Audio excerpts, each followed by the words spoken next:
Hello, everyone, and welcome to episode 4 of the Bronze Crown lore. Today we're going to be going over the first dragon emperors and the first assassins. Now, this is a particular story that I'm very fond of because it's what brings us into the present day of my book. So, in the last lore video, we talked about the Age of Blood, and now we're going to be talking about the aftermath and the recovery from the Wars of Dragonkind. If you remember last time, the Chaos Dragons unified into a city to stay safe from the Celestial Dragons, but they divided the city into the tribes of dragons from before the walls were built. That's what they're doing now, dividing the city into tribes.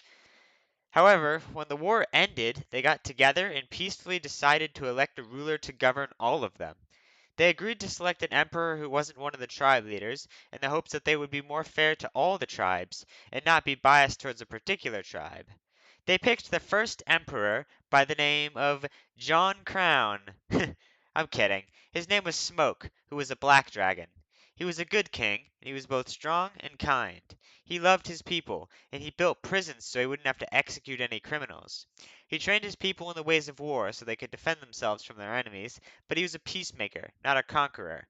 He lived a long life, and not a single dragon made an assassination attempt on his life. He was loved by everyone, and he died from a disease at a very old age. Dragons who are lucky live for hundreds of years, and he was quite old, having been almost 400. Dragons are considered to be too old to fight at age 250, so he was well past his expiration date. Legends say he died on his throne with a smile on his face.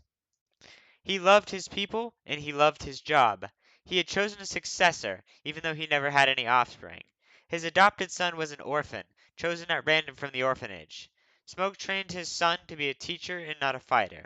Don't get me wrong, his son, named Farsight, was trained to be a fighter so he could lead his people with strength and keep them safe, but he was told to never abuse his power and to never harm his own people.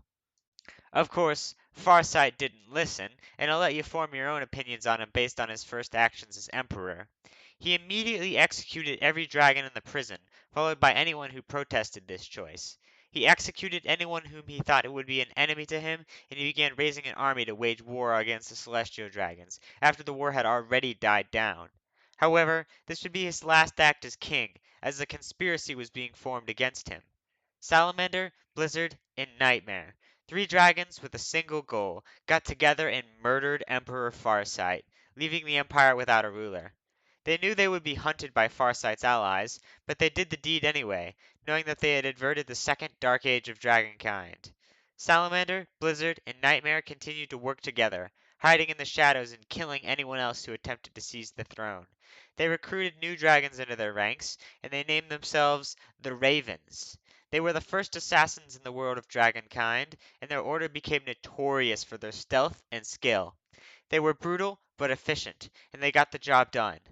Other groups tried to make themselves into assassins, such as the Hornets, the Wolves, and the Overseers, but none could match the success of the Ravens. The Ravens tried to stop new rulers from rising to power, and they developed a deep-rooted hatred of any sort of absolute power, such as kings or emperors. They dreamt of democracy, where everyone could have an equal voice, and not fear for the consequences of their words.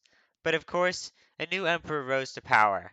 The Ravens built a secret system of caves underground, where they hid when not on missions, but the emperors came to hunting them desperately. The Ravens knew that killing the Emperor now would result in chaos, so they decided not to, but their dreams of democracy never faded.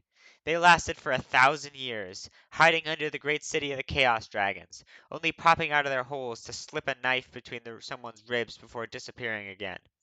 They tried their best to get their agents higher up in the ranks of the Empire's political system, and they even worked as bounty hunters to get money to support this cause, but it was never enough.